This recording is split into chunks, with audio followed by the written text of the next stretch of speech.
U.S. Soccer and MLS triumph in court over the NASL. Major League Soccer's new cash market is heating up. And is it possible for MLS to become a top 5 league in the world? All that and more on Wednesday's Morning Kickaround.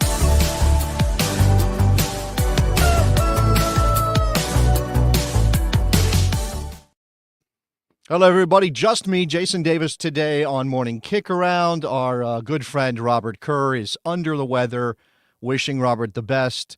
Sad he couldn't be here, but we wanted to get back at it. I wanted to talk about what's happening in the world of soccer with you. Some of you will know that I used to do a show all by myself, and this is something I used to do, so why wouldn't I be able to do it now? Here we are, getting into it on a Wednesday. Lots of American soccer stuff for you, a lot of MLS-related stuff on the program, including the cash for trades market, which I mentioned there. We're going to talk about valuations for MLS clubs as Sportico has given us numbers to sink our teeth into. I've got a clip from our friends across the pond who are talking Major League Soccer, at least giving us their opinion on whether Major League Soccer can ever be a top 5 league in the world. And that'll be fun as well, so stick around for that. But as you know, we start out Morning Kickaround every single day with something we call long balls.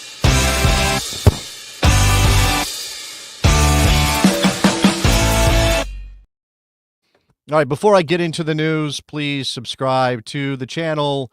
Help us get those numbers up. We're pushing to 1,000. That's a big deal when you're on YouTube, as you know. If you want to support this show, we're just in the infancy of Morning Kickaround. If you want to support the show, you can throw a couple bucks our way over at Coffee or Ko-Fi or however you say that, ko-fi.com/Morning Kickaround. You can find us there. We are on social media at MKickaround on X and Blue Sky. You can also find me on Blue Sky at Davis Jason. And if you want to send us an email, that's the old-fashioned way now, apparently, to communicate. Nobody uses email anymore. But if you want to send us an email, you can do that at morningkickaround@gmail.com. All right, let's start out with long ball number 1 here on a Wednesday. We were not here on Monday. The news dropped over the weekend. On Monday, we got the actual resolution to this court case that has been going on since 2017. U.S. Soccer and MLS triumph in this court case against the NASL. Of course, the NASL had sued U.S. Soccer and MLS for colluding, for anti-competitive behaviors around the professional league standards and everything that went into NASL trying to be a top-tier league. The U.S. Soccer decision on the professional league standards basically undermining their ability to operate, in at least in their telling of it. And so we got this unilateral decision by the court, by the jury, to dismiss the case. U.S. Soccer, MLS certainly happy. Here is Major League Soccer's statement on this news. MLS pleased that the jury found U.S. Soccer and Major League Soccer in dismissing, for those organizations, dismissing the meritless claims. I mean, that's tough. Filed by the NASL. The jury's verdict confirms this case was nothing more than an attempt by NASL to deflect blame for its own failures. Since our inception in 1996, MLS has been dedicated to making the necessary investments to elevate the sport of soccer and provide an exceptional experience for players and fans. Today, our focus remains unchanged, and we look forward to furthering our efforts to grow soccer in America. All right, people, look. Here's the thing. Major League Soccer, certainly U.S. Soccer, who is the main part of this case. I mean, we could talk about MLS's role and whether they were pushing U.S. Soccer to deny NASL the professional league sanctioning that they needed to operate. That is obviously at the heart of the matter. But this is really about U.S. Soccer for most people.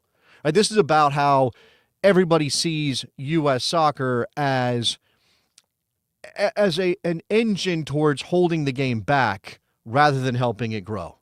Now, as I said before, and this is not a legal opinion, I'm not a lawyer, but this is certainly how I view part of the problem here that we have in American soccer when it comes to court cases like this, when we have the idea of anti-competitive behavior on the part of U.S. Soccer MLS. We have these laws for a reason, right? These antitrust laws. They say you cannot collude to hold back a business. Now, in this case, NASL used those laws to sue U.S. Soccer and MLS in court, saying that you kept us down, you restricted our ability to compete. This was all to benefit MLS, and this was illegal behavior. That sounds like a good thing. I mean, certainly these laws have a place. The reason we have them is to prevent real collusion, real anti-competitive behavior that would prevent a business from growing unfairly. But that also, because that's baked into our legal system in this country, it also means U.S. Soccer cannot have the kind of hand necessary to institute the kind of multi-tier pyramid that so many people dream of. So it is a catch-22 here. We have these laws, and Rocco says you can't do what you did because we think you cheated us.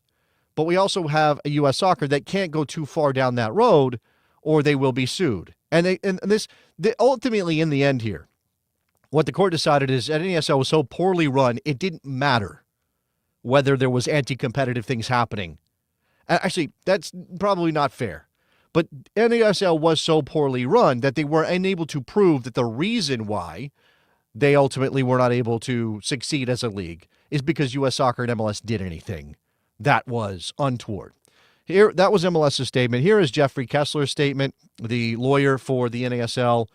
This is from Jeff Carlisle's piece over at ESPN. Jeffrey Kessler of the law firm Winston & Strawn, who was the NASL's lead attorney, said, "We have great respect for the jury process, but there were some fundamental legal errors which prevented the jurors from receiving important evidence or being instructed on the correct legal standards and claims. Our client accordingly expects to appeal."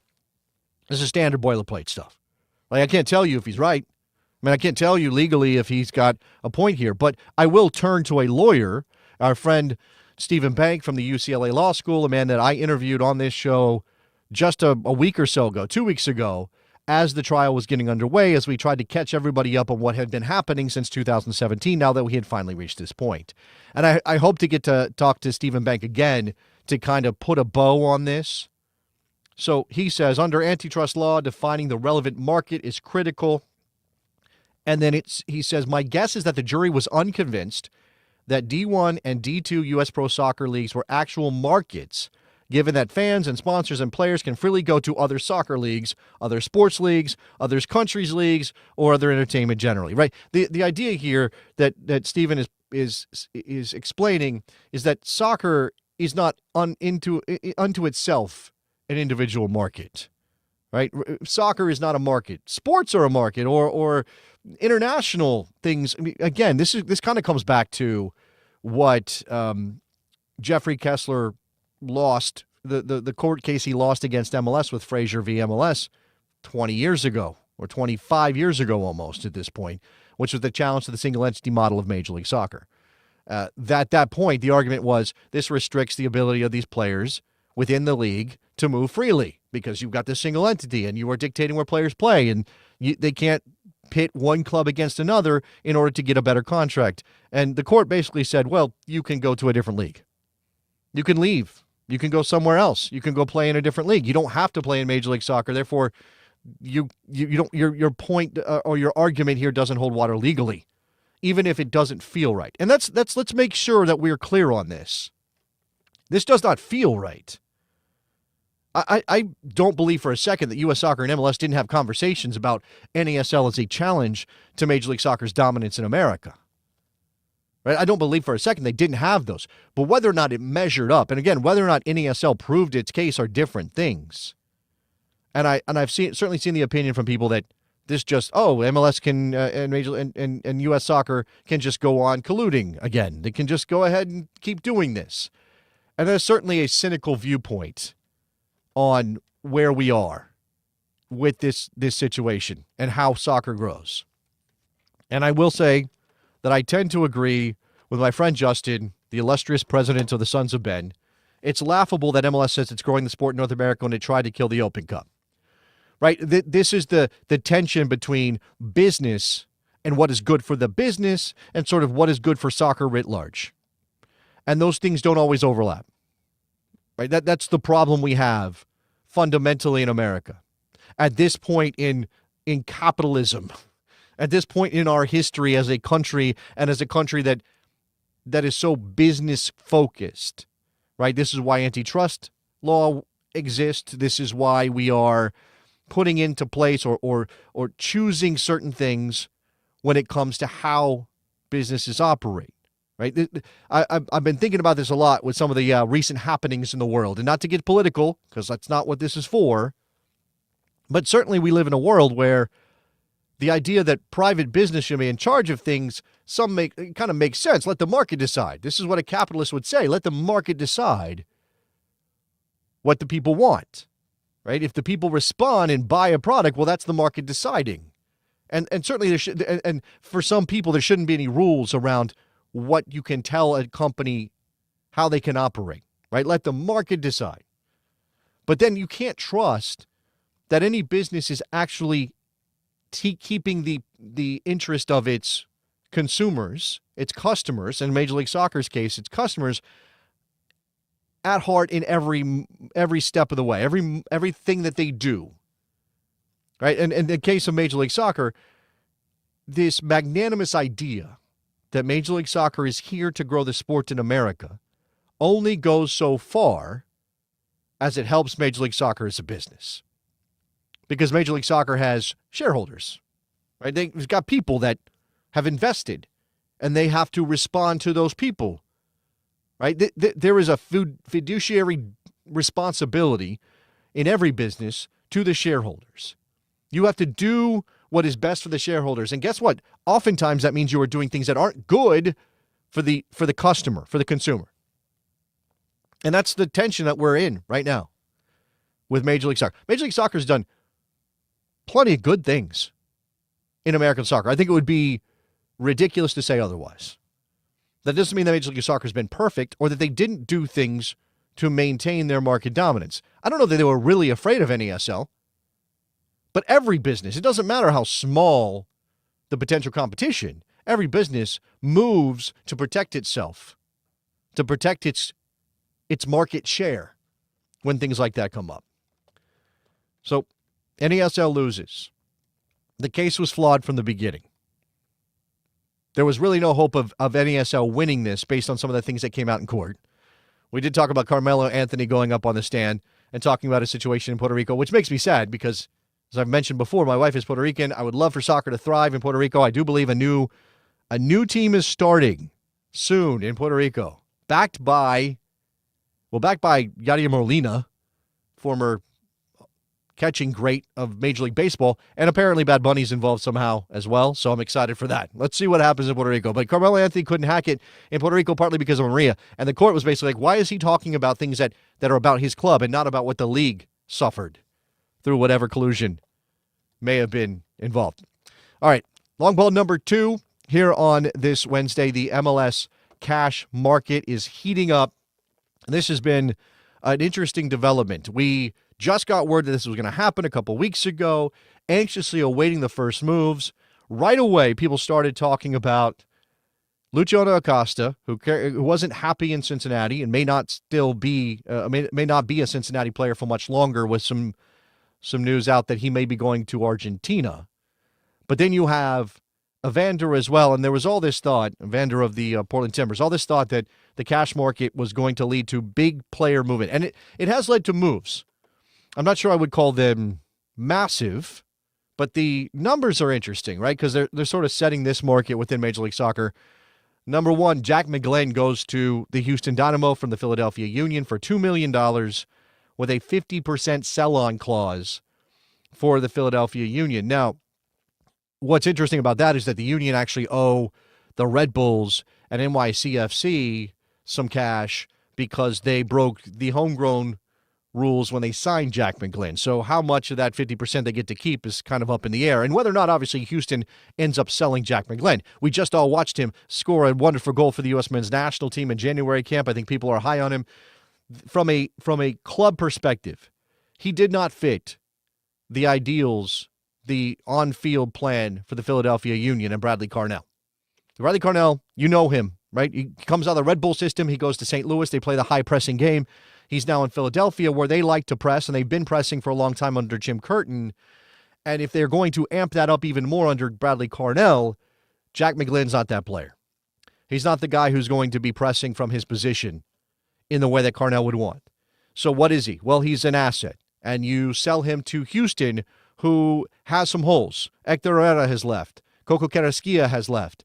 There's a sense, I think, right now that Jack McGlynn can be the man in the middle of the field for the Houston Dynamo. Or they're going to attempt to make him the man in the middle of the field for the Houston Dynamo. I am anxious to see how this works. I like McGlynn. I think a lot of people do. Obviously, again, national team fans have to be kind of high on him considering what they just witnessed with the January camp. So Jack McGlynn, change of address. Of course, as a homegrown player for the Philadelphia Union, there's that emotional connection as well. It is something that Ernst Tanner has talked about refocusing on for the Union, which is going back to the academies, bringing through the players. Didn't think Jim Curtin did a good enough job with that last year, hence his departure from the club. Carnell clearly signed up because they believe he will do that. That's that thing that Jim Curtin did not do last year. But Jack McGlynn is not a good tactical fit for the Philadelphia Union in 2025, and hence he's now going to Houston. Dejan Joveljic from the LA Galaxy to Sporting Kansas City. $4 million, which is interesting. Again, Jack McGlynn, his price tag at $2 million. Joveljic is $4 million. Joveljic, a goal-scoring player. Is he worth twice as much as Jack McGlynn, or are there some other factors involved here? Again, what was the market for McGlynn? How many clubs were actually interested in him? How much leverage did Philadelphia have with kind of everybody in the league looking at McGlynn and going, well, that's not a Union player. He's not going to fit what Bradley Carnell wants in 2025. So, you can maybe lowball the Union a little bit, or it may be that sell-on clause, which, again, the Union don't have a ton of leverage because they owe money on Jack McGlynn's signing. So $4 million for Joveljic, 21 goals in all competitions in 2024, obviously helped the Galaxy win an MLS Cup title, which makes this a little sad from a Galaxy fan perspective that Joveljic is going. And I know lots of people in LA are like, what's happening with the Galaxy? Part of the story here, right, is that Joveljic was moving up from his U22 contract, and that made it more difficult to fit him under the salary budget in LA. This is a statement from Sporting, who, has sort of been declining. They sold Alan Pulido. They decided that experiment was over and done with. They sold Alan Pulido to Chivas. They bring in Dejan Joveljic. I know there's also some discussion about whether or not they need Joveljic when they have Willie Agada.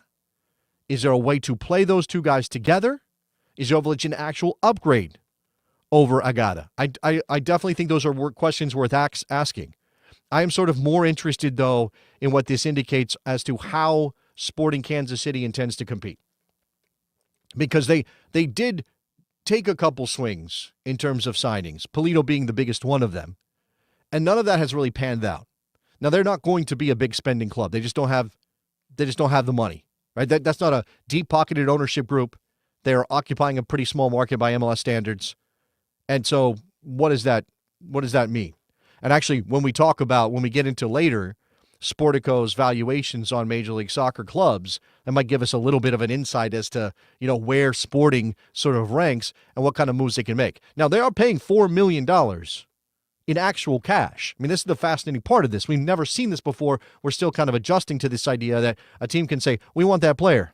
We don't have any GAM. We don't have any TAM. We don't have any whatever. We don't have any international spots to trade, or if we do, it's not enough to put the package together to get a Dejan Joveljic. So what we'll do is just straight up write a check. Here, Galaxy, have $4 million. Right? This is the part of the evolution of Major League Soccer. Now, this is all going to come up on the show today when we talk about whether MLS could ever be a top 5 league in the world, right? And certain people's opinions on whether that can ever happen and why they don't believe it can. And I'll give you my response to all of that. Right? The Major League Soccer has chosen to use training wheels for a long time. And maybe you could argue the training wheels are off, but the league's still not moving very fast. Maybe they've taken the training wheels off, but there's still some restrictions. There's still a governor on how fast the league can go. Certainly the league is not, when you compare it to every European league in the top 5, 6, 7, 8, it's not close to the spending levels, at least not at the top end, that those leagues have reached. There are clubs willing to make some investments, but they have to go around the budget rules, or they have to find ways to massage their budget in order to put together a competitive team. And this is less true maybe than it was 20 years ago or even 12 years ago. that Major League Soccer, the gap between the top-end talent and the bottom-end talent in any given roster, it's smaller than it used to be, but it's still a range, right? The biggest difference, and again, I maybe throw this back into the conversation about top 5 leagues and whether Major League Soccer can ever be a top 5 league. The major difference between the leagues you watch on television on Paramount Plus or NBC or whatever on a given Saturday or Sunday during the European season is that the gap between the best players on any given team, especially in the Premier League, Bundesliga, La Liga, especially the top end, the gap between the best players and the worst players is a lot smaller than it is in Major League Soccer. Right? And that stretch of ability, talent, experience makes it a chaotic league, makes MLS chaotic. Right? And again, there are reasonable opinions on how competitive it makes the league. My man Mike Thomas, top to bottom, MLS the most competitive league in the world. It might be true, right? But for a lot of people, the quality is a problem. Now, again, if Major League Soccer wants to stand by its budget-minded approach to spending, well, then this is the knock-on effect. This is just how it's going to be. But the MLS cash market has added a wrinkle that I'm very intrigued by. All right, long ball number 3. Saw this story this morning. Just got me chuckling a little bit.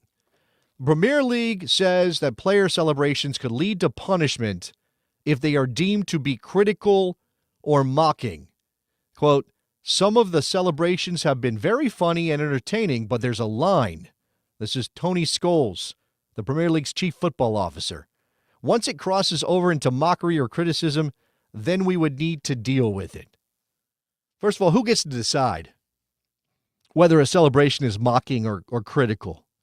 Obviously, a lot of this comes out of Miles Lewis-Skelly deciding to do Erling Haaland's celebration after scoring against City on the weekend at the Emirates.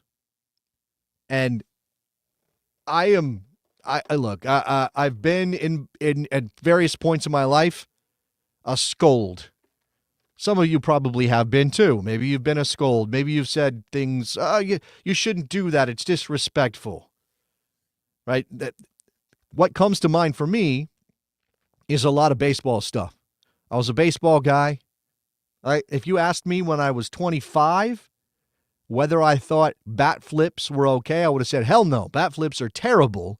It's disrespectful. You shouldn't do it. Someone should throw at your head.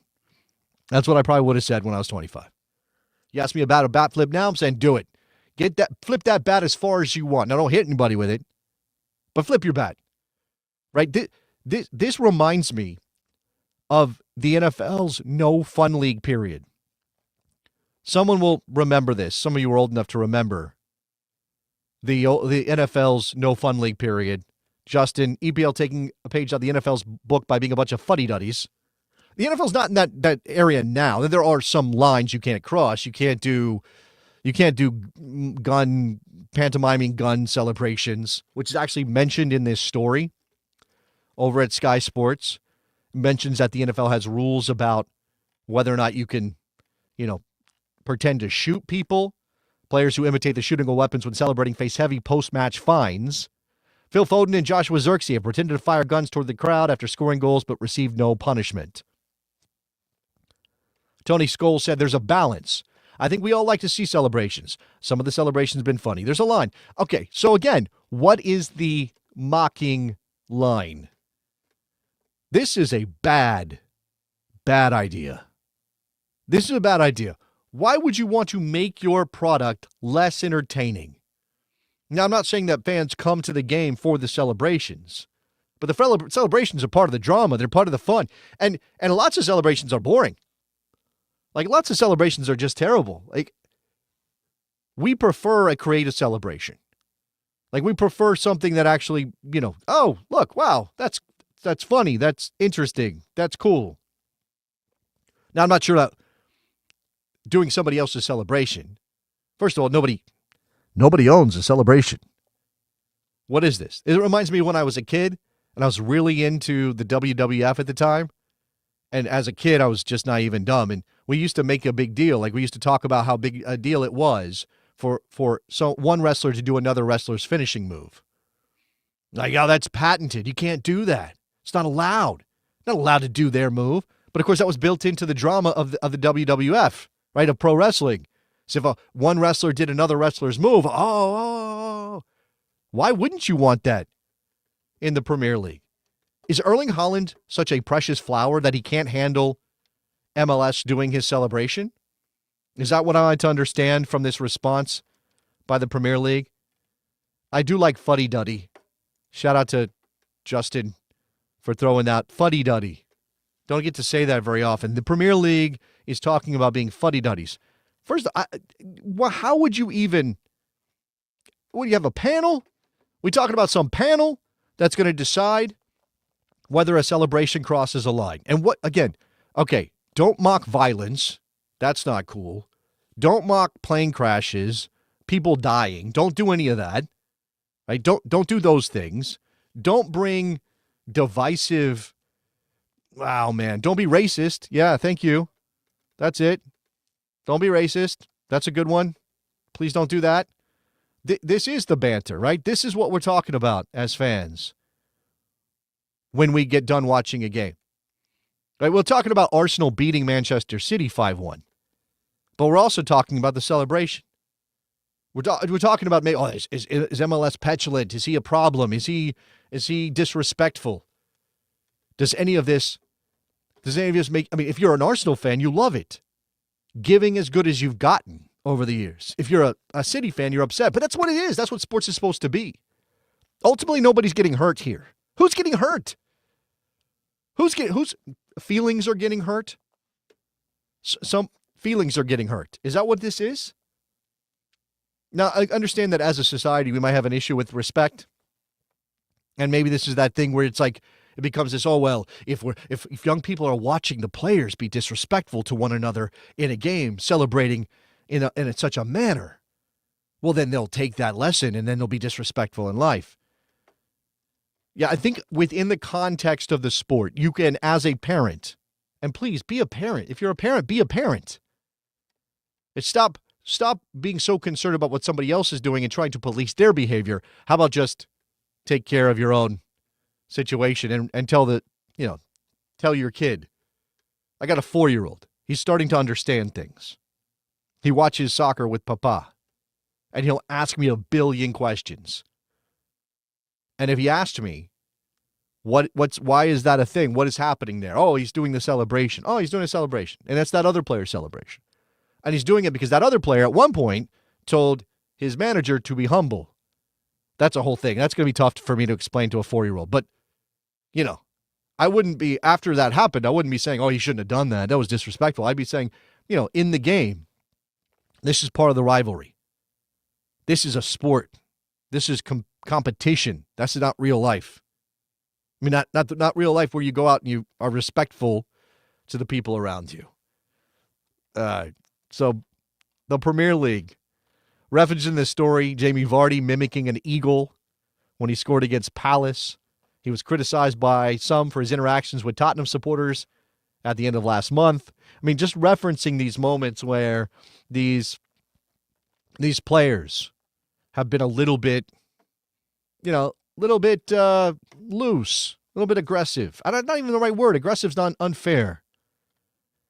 There's some quotes in here or some mentions that Theo Walcott praised Lewis Skelly for his strength of character, saying he wasn't afraid of Haaland. Okay, sure. I mean, shouldn't be afraid of Haaland. He's just another player. Some other people on English television questioning whether this was the right thing to do.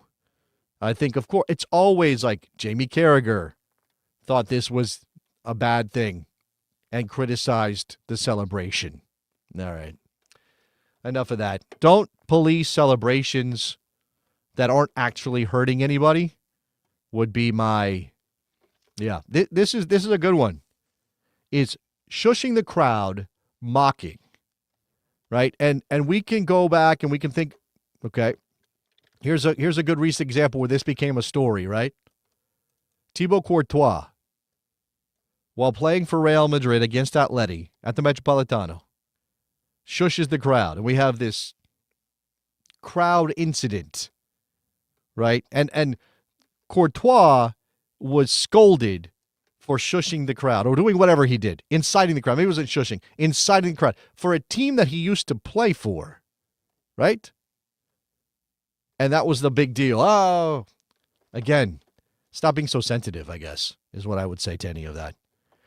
All right, lots long balls for a Wednesday. Reminder, you can help out the show by liking and subscribing. Do those things. Please do those things. Help us get to 1K. You can support the show on Ko-fi, Ko-Fi, whatever you want to say. Morning Kickaround is where you can find us. Make sure you put it all together. You can also follow us. Social media, Kickaround, Instagram, Blue Sky, X, all those places. And you can send us an email at morningkickaround@gmail.com. We're always open for partnerships. If you have a story that you want us to cover, if you have somebody you think it would be good on the show, you can absolutely hit us up on the Gmail, and we will respond. We have some things in the works as the new year gets underway. We're trying to get some new concepts, some new segments together. So help us out. Send us an email. Give us some ideas. All right, when we come back, right here on Morning Kickaround, got something big for you. Going to listen in to what some British people think about Major League Soccer and ask the question, can MLS be a top 5 league?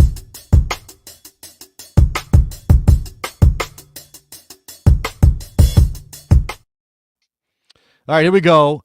Can MLS be kept? Let me fix that because it's spelled incorrectly. Sometimes typos are part of the story as well over here on Morning Kickaround. Can MLS become a top 5 league? Now, there's no timeline on this. Right? What's interesting about this conversation is that we're never within 5 years or 10 years. Now, there was a point where Don Garber was putting a timeline. I believe people remember. Was it 2022? Was it 2022 that he was talking about MLS being a top 5 league in the world? All right, the reason this comes up, all right, this is just a standard question we get to ask as American soccer fans. We're always talking about our league. The reason this comes up is because I came across a clip over on YouTube from TalkSport. Now, TalkSport, first of all, are we really taking them seriously? That's all. I'll leave that up to you. I'll leave it up to you whether you take TalkSport seriously. I'm a guy who talks about soccer on the radio 3 hours a day, so I know what goes into that job. I'm not going to come down too hard on TalkSport. But I wanted to share this, and I've clipped this. This is not the whole video. It's not the whole video, but I want to clip this, and I'll give you some context. Nick Cushing, former NYCFC manager who had just left that club at the end of the 2024 season, he was on TalkSport talking about his career path, talking about being part of the City football group and things like that. And there were some questions then asked of Nick Cushing about Major League Soccer and about his time in it. So here we go. Let's see what was said about this idea of MLS as a top 5 league. The league is developing, is definitely developing. Now, I understand the perception, and there is a perception that it is a retirement league. And the reality is there is still an element of that. Guys that have experienced the top 5 leagues in the world going over to MLS and playing at the tail end of their career. But, there are also incentives in your cap to have U22 players, to have young DPs, to go and get... And there's a lot of emerging talent from Eastern Europe, a lot of emerging talent from South America, but it is young talent that is probably not in the peak of their career. And, like Simon says, it's a part of their journey, and they are then transitioning across to Europe, to the top. Okay, I'm going to pause it here just because I want to give a little bit more context. And again, you can go watch the whole video on YouTube. Go look for it. It's actually, let me see what the title is, because I want to make sure I give you the right place to go. But before Nick starts talking about what he's talking about, Simon Jordan, who is the man on the left with the blazer jacket, he talks about how he was surprised by how bad MLS is 17 years on from David Beckham. That he went and watched a game, or he was in America and he saw the league, and then he went back recently and he said it wasn't very good. And this kind of sparks this conversation about where MLS is and where MLS can be. So we've got Nick Cushing talking about what I was alluding to before earlier on the show, which is the gap between the top-end talent and some of the other talent that's in Major League Soccer, some of the other players. 5 leagues in the world. But, sure, in my time there from 2020 to 2024, the league, the playing style of teams, the level of players definitely improved. I mean, in terms of impact, how big an impact do you think, Nick, the 2026 World Cup might have on the domestic league there? I think that will be really interesting to see, because I think the initial impact will be commercial. Because So again, Nick Cushing is a guy right now. I'm not sure Nick Cushing has any vested interest in being nice about Major League Soccer. That doesn't mean that he's being completely honest, right? It doesn't mean that he is giving his unvarnished opinion about the league, but he's not necessarily, having been dismissed by NYCFC, he's not necessarily a guy who has to, unless he is coveting another job in MLS, and that could certainly be possible, right? But for the moment, Nick Cushing is not a guy who is being paid by anybody in Major League Soccer or by anybody who has an interest in Major League Soccer. So he doesn't have to massage his opinion. He's just saying it's made progress, right? And again, he didn't say anything else about he didn't say it took massive leaps forward or that it's challenging any top 5 leagues, but there is this discussion. So right now we're listening to a discussion about the 2026 World Cup and the impact on Major League Soccer, but let's continue, because I want to get to the part about being a top 5 league. Of the nature of America. But I do think that the aim for US soccer and for MLS in particular is to try and use the World Cup to accelerate the progress of the league. I think the cap will always be that one thing that stops the league, that holds it back, because... Yeah. I mean, their stated ambition from Don Gerber, who's the commissioner of the MLS, and his commercial counterpart, Dan Countermarch, is we want to be inside the top 5 leagues in world football. Now, I don't know how you're going to do that. You're not the NFL, right? You don't have the franchise. That's right. The Saudis are saying that. But they will, but they're not being restricted by the finances. The Saudis are doing what they want economically, where the Americans, because of the model that they build, is they're capping the expenditure. Unless they're going to change that. All right, so he's going to get into a little bit more of his explanation of why he doesn't think MLS can be a top 5 league under the current structure. And there's certainly that is a very tough argument to counter when we talk about Major League Soccer. Right? So, Placata, not in its current form can MLS be a top 5 league. And that's because of the salary budget, more or less, right? You can argue about that the salary budget comes from single entity, or it's born out of X, Y, or Z, or a conservative ownership base, or whatever it is, right? Self-imposed restrictions. Thank you, Mike Thomas. Absolutely. Self-imposed restriction. Major League Soccer has an ethos, or has a plan that is built around the idea of we're not going to be too risky with our spending. Because if we take all of the restrictions off, then we could end up being, and I know this, it doesn't feel like here in 2025, after the league's been around since 1996, we're approaching 30 years of Major League Soccer, it doesn't feel like the cautionary tale of the NASL 1.0 should matter anymore. Right? It doesn't feel like you should be pointing at that league from the 70s and 80s and going, well, that's why we have a salary budget, and we're never going to take it away because we don't want to be the NASL. Now, it's also worth pointing out that as the world changes, there is movement towards what MLS is. Now, MLS didn't obviously invent the idea of a salary cap. Major League Soccer just following the footsteps of other American sports leagues.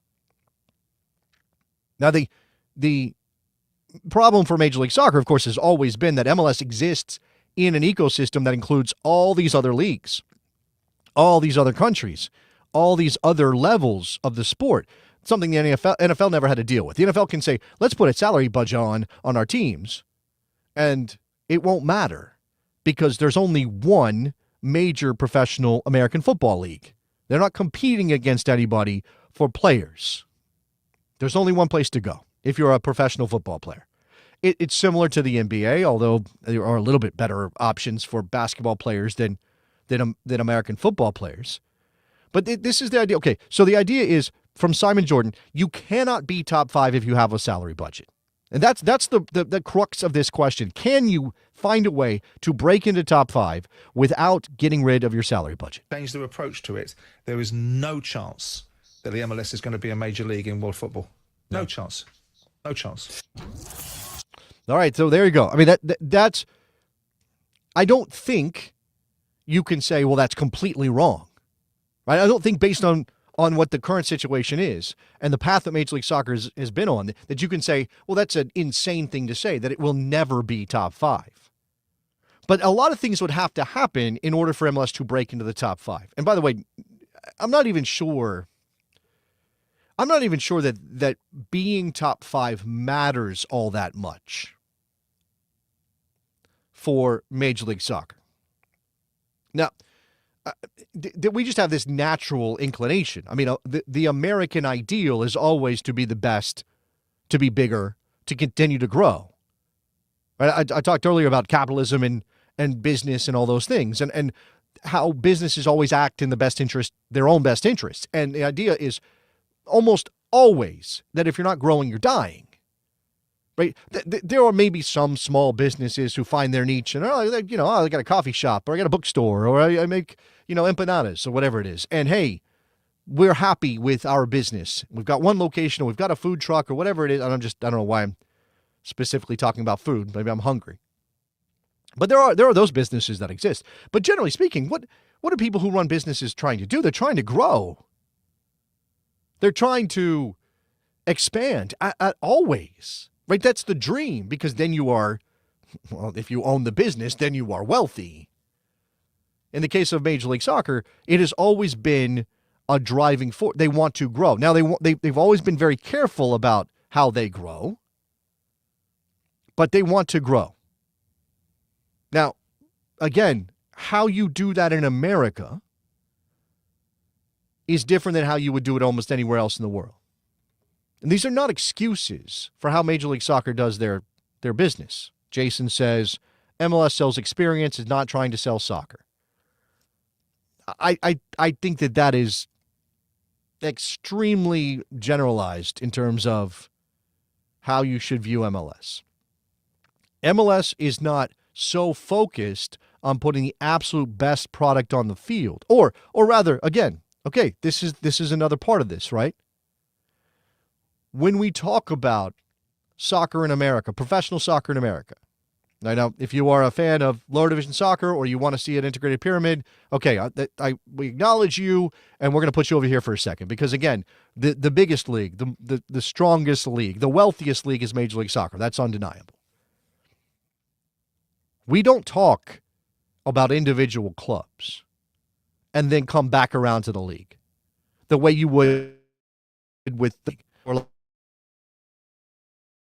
La Liga or any of those other, right? You don't say La Liga is doing X and Y, generally speaking, unless it's about television rights.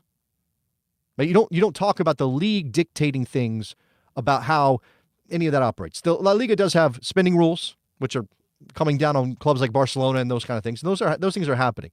But it's always like the clubs are the drivers of the growth, if there is any, for any given league.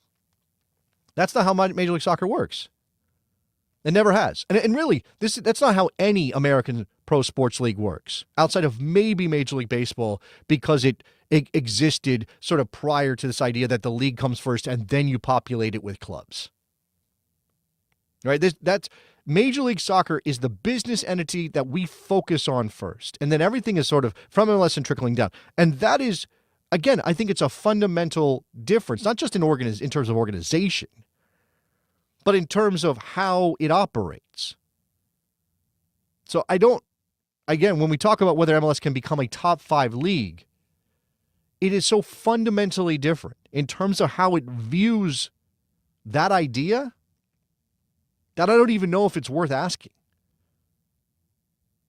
So when we talk about the top 5 leagues in the world, what are we talking about? We're talking about money, right? We're talking about money. And then when you get granular, when you talk about the individual leagues, and you get into La Liga is this, and the Bundesliga is that, and the Premier League is the other thing. Don't lie to yourself. If you talk about La Liga, you're going 3 or 4 clubs down the list before you're like, okay, whatever. Now, when we talk about the league strength, you may be wise enough to incorporate Celta Vigo into your perception of La Liga, but that's not what most people think of. Most people are just thinking Real Madrid, Barcelona, Atletico Madrid, maybe Bilbao, maybe 1 or 2 other teams. Sevilla, okay. And the Premier League, maybe it's a little bit different. because the Premier League has done such an incredible job of marketing itself around the world. And the money that comes in means that the clubs in the bottom end of the Premier League are wealthier than all but the top couple of clubs in those other 4 major leagues. Can MLS be a top 5 league? Depends on what you mean by that. In terms of the money it brings in? Well, that's not what, if you're a soccer fan, that's not what you care about. In terms of the quality of the play? Well, there are some things working against MLS that probably will always prevent it from entering that echelon. Number one, it's locked out of the biggest club competition on the planet. Major League Soccer can do nothing about where it's located. It can't change its location. It can't get into UEFA. The word Europe is right there in the name. So what is Major League Soccer going to do? I mean, again, these are not excuses. It's just, again, to mention here that it is a fundamentally different idea of what even top means. Because MLS is playing a different game from a business perspective than any of those leagues in Europe that get mentioned in the top 5. Marketing is not the measure of whether a league is top 5. Not for us, not for soccer fans. When we talk about top 5, what we mean is the best talent in the world, some of it anyway, plays in this league. In the world. And it becomes a league, Garber loved to say this too, a league of choice. It's a league of choice. The league wants to be attractive to those kinds of players. But, again, it's locked out of the biggest club competition on the planet. It is, even if they took off the training wheels and let clubs spend, they wouldn't be spending $50 million on players. That would be ridiculous because the revenues aren't there. There may be a crazy owner here or there, but again, that's what we're talking about with NASL 1.0. Try not to become that league. All right. Let's pause. Take a little bit of a breath. Again, support the show. Subscribe. Help us out on the way to 1K. You can buy us a coffee over at coffee.com/Morning Kickaround, right there on the screen, no matter how you say it.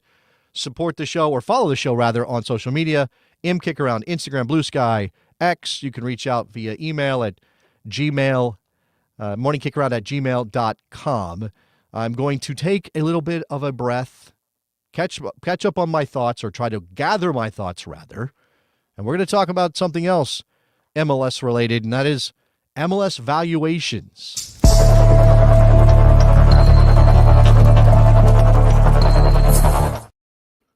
All right, here we go. MLS valuations. Sportico dropped their MLS valuations just last week. I think it was the end of last week.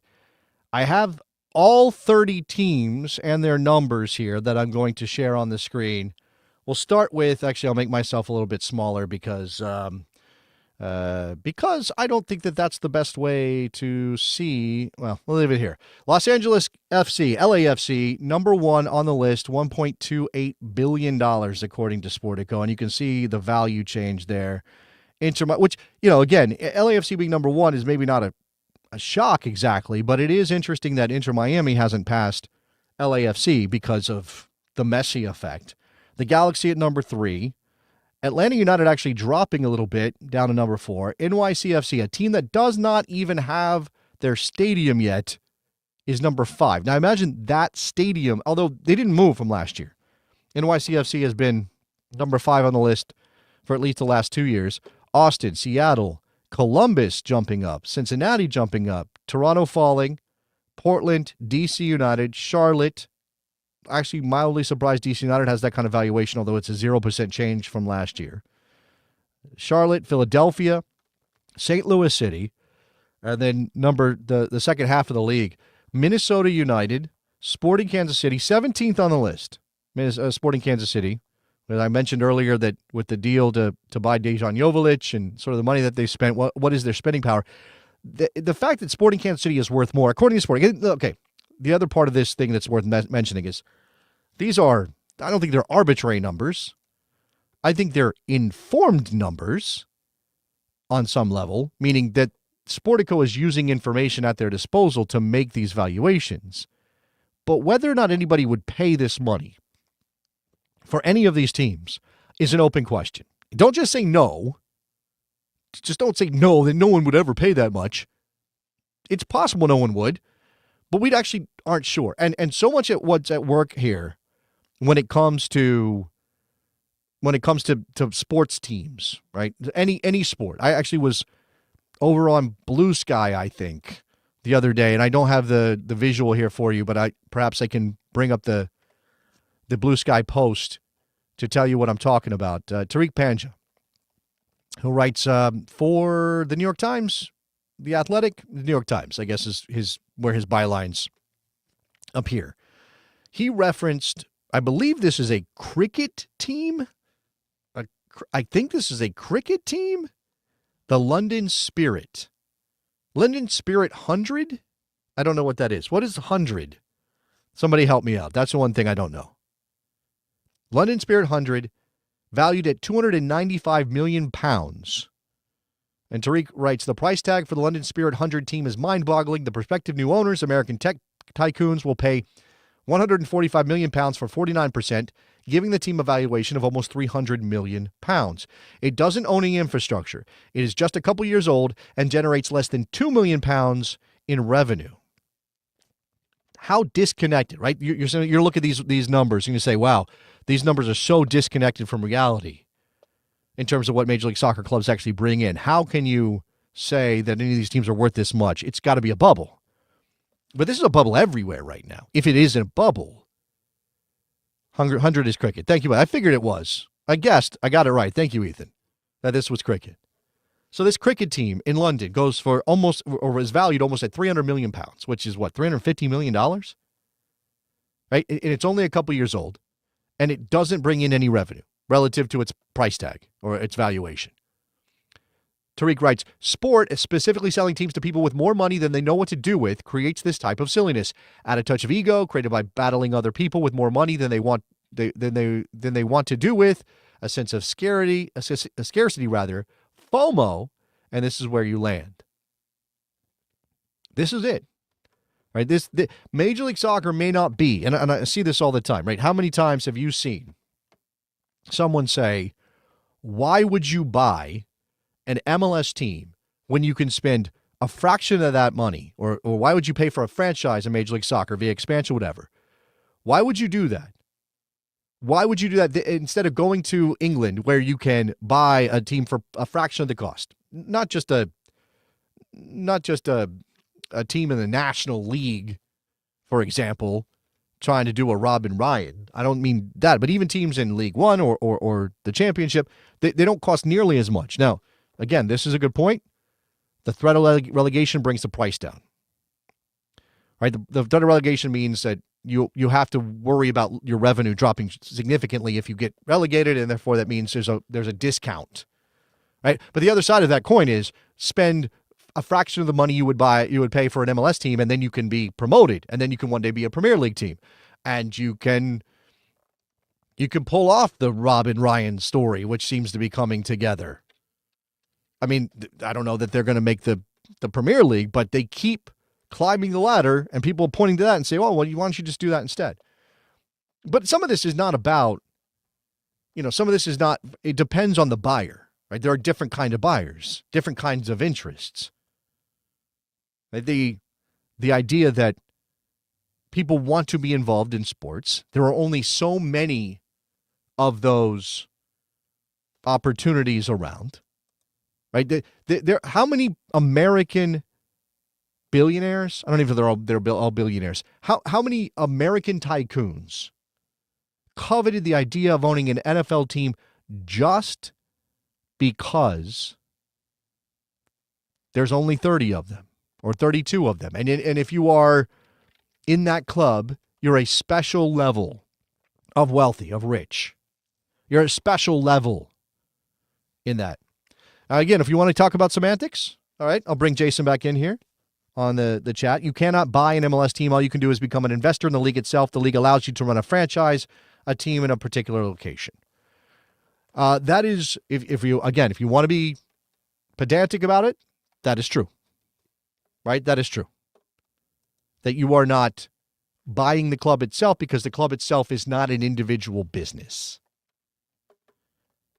I don't know how much that matters now. Like it's worth pointing out. but I don't know how much it matters at this point. I guess it means that there's always a chance that MLS could pull the plug on your local franchise rights. Right? I suppose that's part of it. The league has operated sort of in a way that makes it feel like it's the same as all these other sports in that you buy a team, right? Deloy Hansen sells Real Salt Lake. The group in Vancouver is selling the Vancouver Whitecaps. They're selling the rights to operate the club in Vancouver, and you would replace them as investors in Major League Soccer.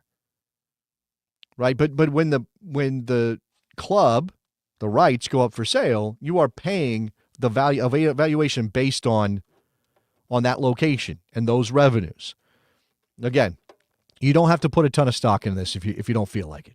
I get it if you don't want to. And certainly, again, the idea is, does this mean anything, or is it just kind of window dressing that's meant to make us feel better about the league? Or even if it's not, if that's not possible because of where MLS is in world football, or because you don't like the structure, because there's no pro rel, or because the league feels like it is trying to squash competition. I think it's all part of the story. Right? I don't love this idea that we're tethering fan satisfaction to things like this.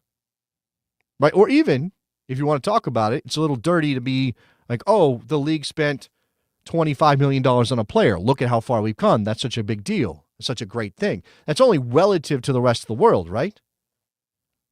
Right? Should it matter how much money the league is spending? Does equality, unless you think it's a one-for-one correlation, dollars spent to the entertainment value, maybe not even the quality of the play. If you care about the quality of the play, then you will care about that part of it. But if you care about the competitive level of the league, or you care about the rivalries at play, or whatever it is, right? Major League Soccer will always look poor in comparison to something like the Premier League, if you are judging MLS by the standards of the Premier League. Should we? And that's with this too, right? Should we look at these valuations and say, well, that's not real because you're not actually buying the club, or because there's no promotion or relegation? I popped up the data viz from Sportico on this, which I think is interesting. You might not be able to see, you may not be able to see entirely what's going on here, but I hope you get a sense of it. Obviously, the bigger the circle, the higher the valuation. LAFC has the highest valuation in Major League Soccer, according to Sportico, at $1.28 billion. You can also see some of their corporate partners and who's giving them money. Sure, you can see that. You can also, again, see revenue. Right, 2024 revenue for LAFC was $142 million. Again, if I care about that as a measure of where MLS is, if I care about that, if I think about that as some sort of validation of the model, or just that I want my league, right? If I strip away my concerns about structure, or about single entity, or about, anything like what Jason is talking about, individual team success is secondary to the success of Major League Soccer. Again, worth pointing out that the driver for MLS isn't whether or not any of their teams win a CONCACAF Champions Cup or succeed at this or that. It is the business of MLS as a whole, which will naturally depress the ability of these clubs to compete at those levels because they are playing a different game than the clubs in Mexico. If we're talking about the CONCACAF Champions Cup, which just got underway, or if we're talking about the Club World Cup, which is coming. Like, MLS is playing a different game because the league dictates that in order to do things like this, grow the valuations of its franchises, they're going to restrict spending. Right? If you have $142 million of revenue and you're not spending anywhere near that, you're spending a fraction of that on your player salaries, well, obviously that's going to improve your value as a business proposition. The point is to play soccer and win championships, and this feels, by the way, this obviously has affected not just Major League Soccer. This is everywhere, right? This is what This is what football has become. The business of football has trumped anything to do with whether it's good for the game or the access to the game.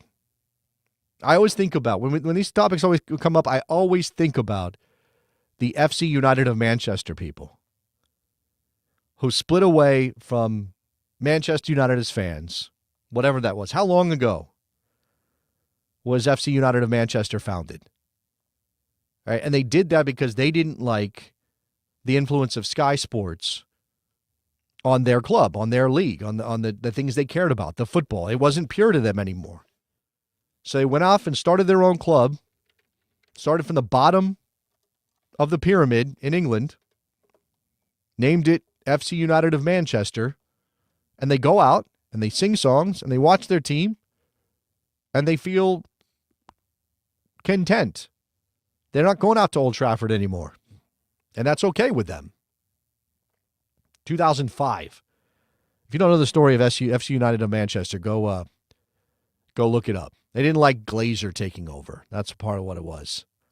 They didn't like their club being bought by the Americans. And if you are not able to make peace with a lot of the things that have happened in terms of the business of football, then that's really your only option, is to go pull away. Because I don't know where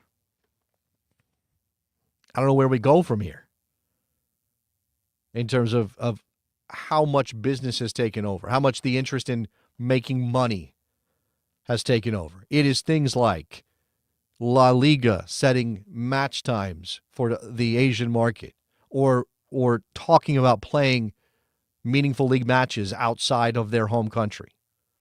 It's things like, obviously, the Super League and how that has impacted world football, even if it doesn't exist now, or we're not sure it can exist in the way it was proposed. And what was the Unify League? That's gone quiet, right?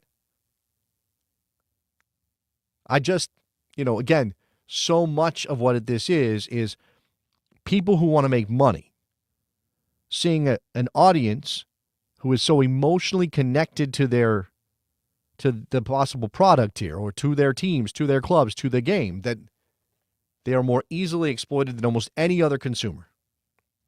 I mean, sports creates these bonds, and then the people in charge, or the people who take over, the people who buy the clubs, look at that as an opportunity to manipulate us. All right, this has gotten real preachy. I didn't mean for it to happen. Just wanted to talk about how much LAFC was worth. That's the solo edition of Soccer Morning on a Wednesday. Again, hope Rob gets better, and we're back together on Friday. A little hint, or a little teaser, rather. Have booked David Gass from Soccer Wise for Friday to talk some Major League Soccer and the season coming up. We'll talk about the cash market, the moves, the clubs that are putting together their rosters right now, and who he sees as potential contenders. I'll remind you again, please like and subscribe. Definitely subscribe to Morning Kickaround, rather, on YouTube. Help us get to 1,000. You can throw a little bit of money our way if you want to help the show and support us on Ko-Fi at ko-fi.com/Morning Kickaround. You can follow us on socials, mkickaround on X, Instagram, and Blue Sky. Also, I'm Davis Jason on Blue Sky. If you want to follow me, you can reach out at on email, rather, through email. That's how you say that. morningkickaround@gmail.com. Okay, I think that's it. Thank you very much for listening, guys. Enjoy your soccer, and I'll see you on Friday.